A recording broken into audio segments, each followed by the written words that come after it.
At the age of 12, I was like any other kid, up until the time with me and one of my friends hanging out with one of the older brothers in my neighborhood.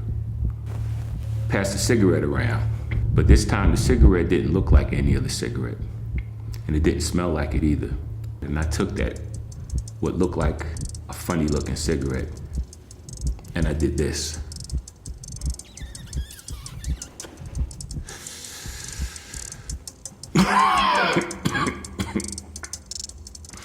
I coughed, and they laughed. I didn't realize it at the time, but in that moment, my life would change. By the end of grade 10, I had experimented with more drugs. And I never forget the day when I was with my friend Tommy, and he was using heroin. I never forget how Tommy pulled the sleeve of my shirt up, and he took a shoestring and he tied it around my bicep. And he said, do this, squeeze your hand. And eventually a vein popped up. And he took that syringe and he slowly pushed it into my vein. And then he pulled the top of the syringe up until he could see a little bit of blood mix in with the heroin. And he said, relax your hand. And I did. And he loosened the string. And he slowly pushed that heroin into my vein. And that was the beginning of the end. I started selling drugs to support that heroin addiction.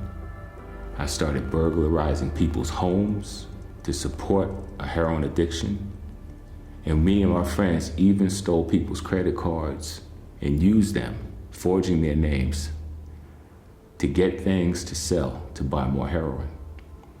At the age of 18, on a cold winter night between Christmas and New Year's Eve, there was a knock on the door. Well, guess who? Yeah, it was the boys in blue, 5-0 Popo, that's what we called them. Charles Henderson, they said, you are under arrest for possession of stolen property.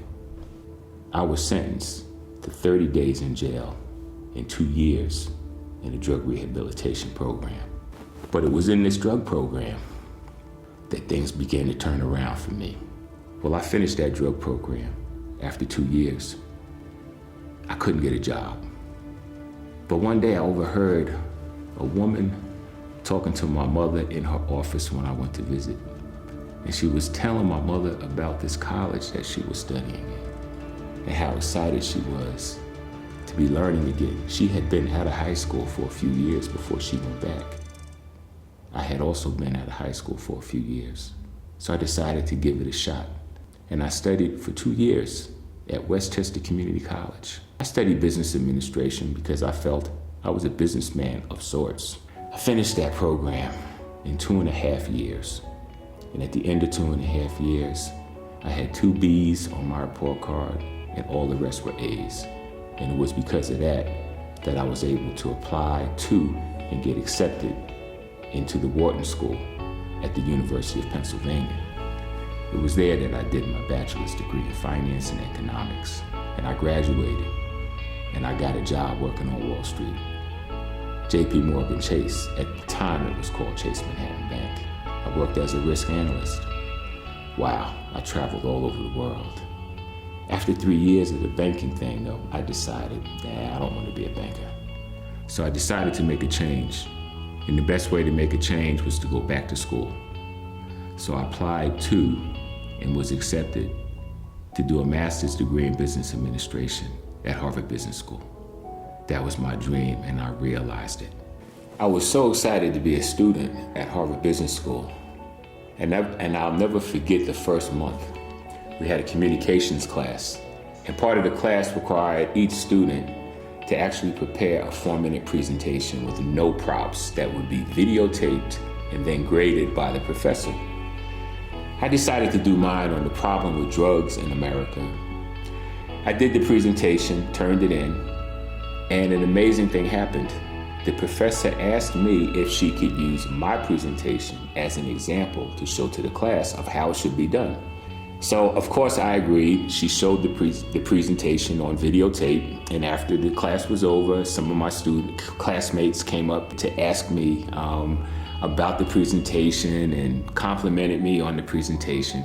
And there was this one guy named Peter Loeb. He was part of the investment banking family, Lehman Brothers, Kuhn Loeb at the time. Peter Loeb complimented me, and then he said, "Charles, I'm just curious. Have you ever been in a drug treatment program or on drugs?" What kind of question is that? I'm thinking to myself. This guy doesn't know me. I don't know him. Does he really expect me to tell him that I was a heroin addict? That I was in a drug program? He must be crazy. But that's the truth.